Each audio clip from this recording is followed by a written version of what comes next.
Hello, my name is Kadarius Collins, and today I'll be giving you a brief overview and walk around and components inspection on this 2004 Freightliner Columbia. First, when we get up to the truck, we're going to look under the hood, and the first thing we're going to see is the air compressor and governor. This right here, this is your air compressor, and right here, this is your governor. Your air compressor uses compressed air that's used in your air brake system. And your governor regulates your cut in and cut out when your air tanks bleed down to a set PSI. It cuts in so that your air compressor can start building air and sending air again back to your air tanks until again they reach another set PSI, roughly around 125 PSI, and it cuts out the air compressor so that it's no longer building air.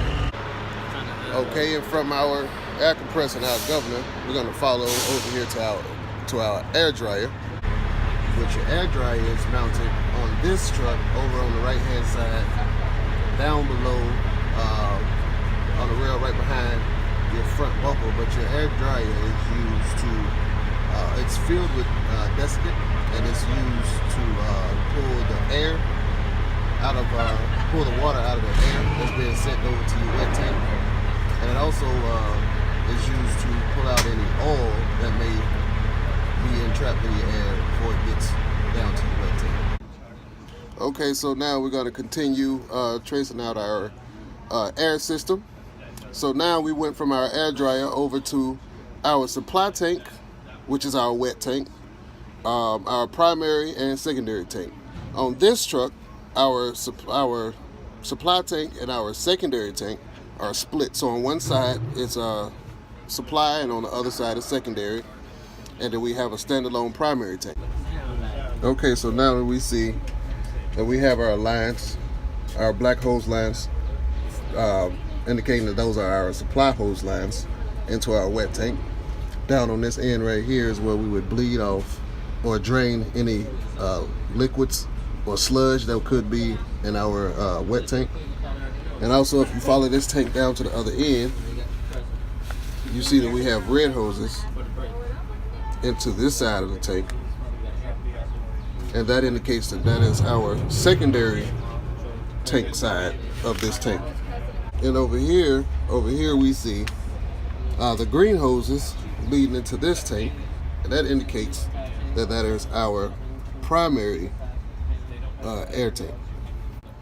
So in our cab on our dash, generally you'll only see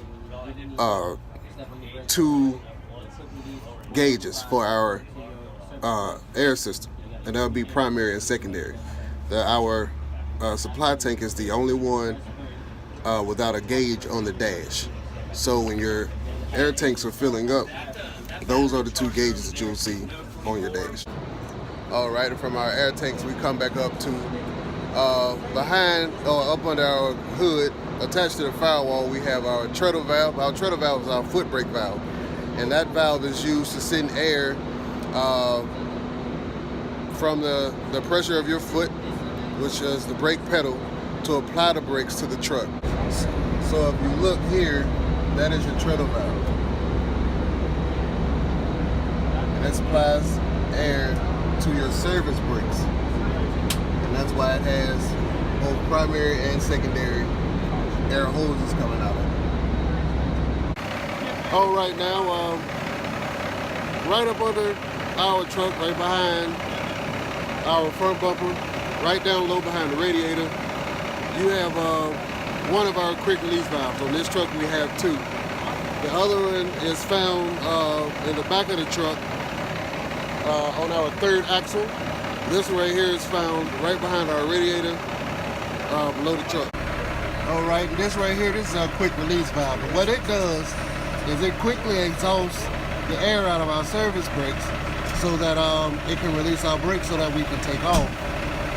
What it has is it has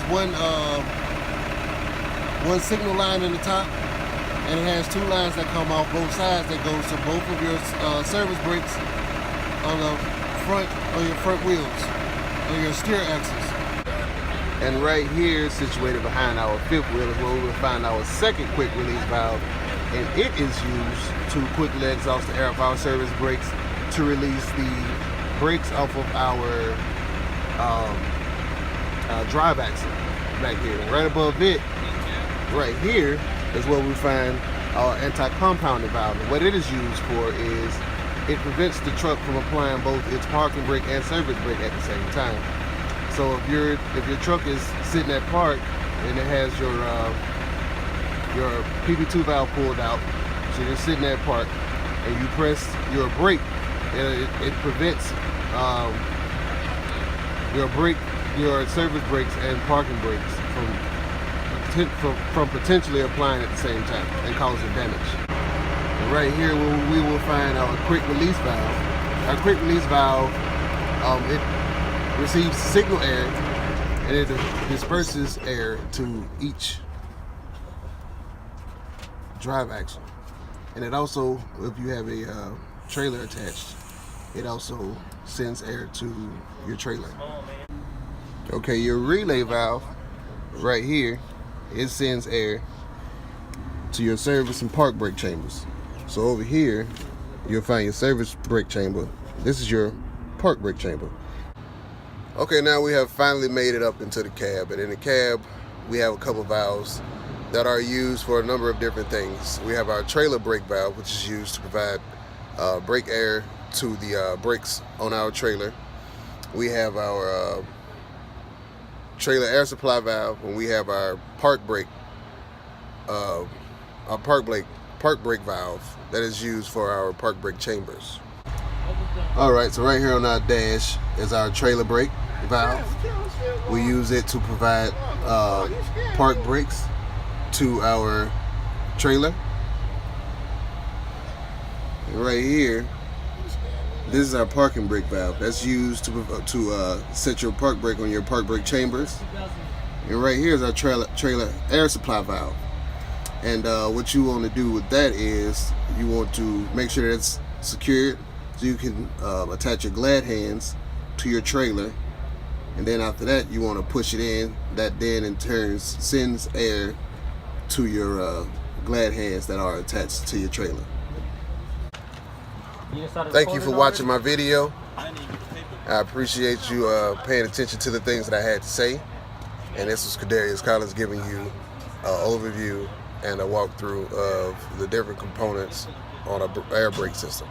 Thank you.